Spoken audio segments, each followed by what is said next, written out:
A lot happened weeks before the release of the film Ujda Chaman, and now we have the film's team to talk about it. So welcome to IANS. It's November 1st.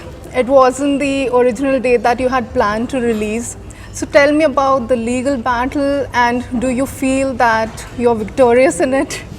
I mean, date what we announced for 8th first, and I think moving to first was very good for both of us, in fact.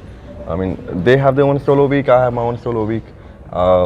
It's good for the industry itself. I mean, both films will do their own business. The industry will make some extra revenue rather than eating into each other's business, I would say. So I think we made a good choice, and I'm happy with the collection right now, what I'm getting, and the response. So people are watching both of them independently now. People who are excited to watch a film about this whole world, about this bald character and his life and the problem he faces. Monday, it collected about, say, I think 10.5, 11 crores. Recently, the producer of Bala said that you have withdrawn the case. I mean, they spoke to us, they called us, and we had a little discussion over it. And they said we're coming on 8th. So, okay, fine. If you're coming on 8th, then we're coming on 1st anyway. And they said if you can withdraw the case, then okay. Sunny Singh, you have lovely hair. Right.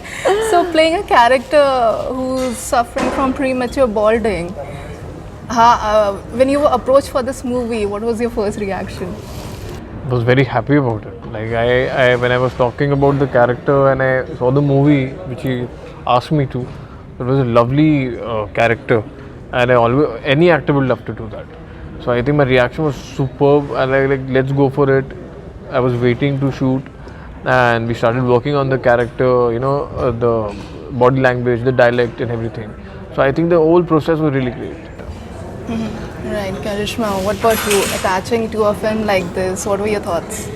I was, firstly, I'm really happy to be a part of such a film which has such a great message, because I think it also says that, you got to love yourself beyond your, you have so much insecurities, like, you don't feel good about yourself, but, again, so he doesn't like the girl, but he doesn't see his own flaws. So I think that was the major part, to be a part of such a good film which has such a good content. And I've always been this bubbly girl and never gotten a chance to play that. So I think I was more than happy, and Abhishek believed in me. He thought I could really play whatever it was really well. So yeah.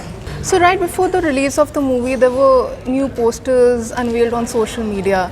They had him and John Abraham, Anil Kapoor and Kartik Aaryan, of course, Ajay Devgan. So tell me about having the support of big Bollywood actors. Why did you decide to rope them in? Why? It's good, in fact. I mean, all the actors supporting our film, I mean, that's friends, obviously. They're all friends, they're all people I work with, they're all like family and people who I look up to. I mean, they're supporting my work, his work, our film. I mean, it's good from, if you look at an industry point of view. People should come forward and support it. It's a very different way I got them involved.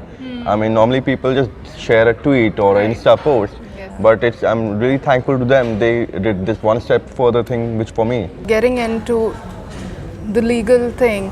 So what has it taught you? I mean, there's nothing to learn from it, because I bought my rights. I mean, other people should be learning from it. I mean, rather than fighting in court, it's better to have the rights in place and make a film.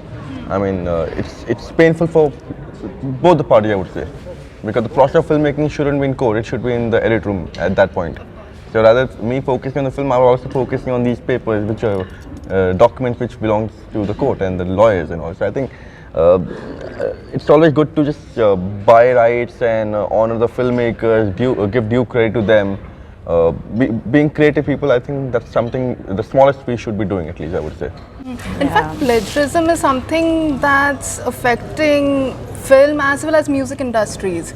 Whether it's a singer or composer, they always say, okay, it's been stolen from my idea, my work. So what should be done? It's very simple, give the credit.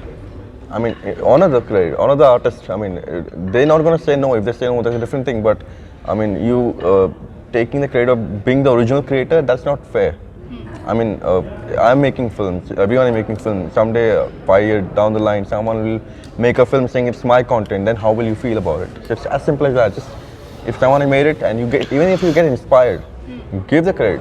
Whether it's your movie or Bala, or there's another filmmaker in Jaipur who's also making one, and then it was the same Kannada film was remade in Malayalam, and then there's another aspiring filmmaker who thought of making a film called Wig.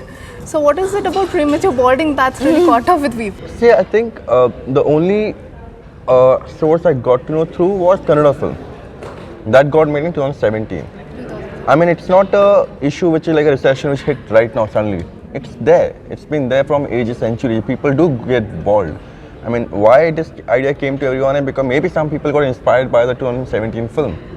I mean, and from there people started thinking, yeah, this can be a story now. This can be a character from where our story can be driven.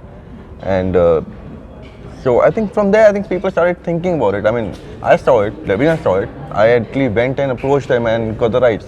And then suddenly everyone making about it. I mean, that's not fair. So that was team of Ujda Chaman. Thank you for watching. This is Natalia Ningthaujan for IANS.